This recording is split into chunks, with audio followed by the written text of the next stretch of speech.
and gentlemen, this is the men's decathlon 110-meter hurdles event.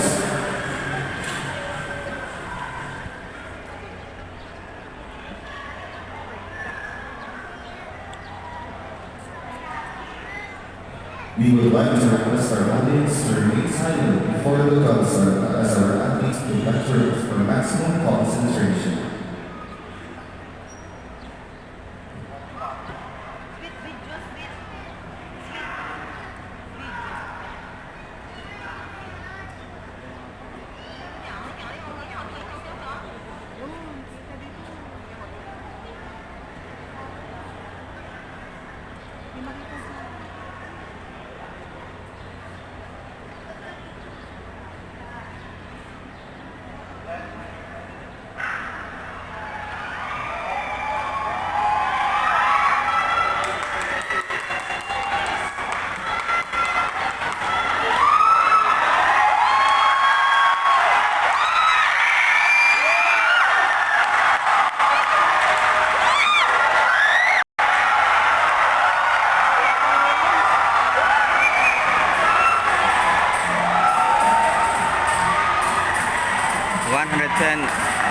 Meter hurdles decathlon men.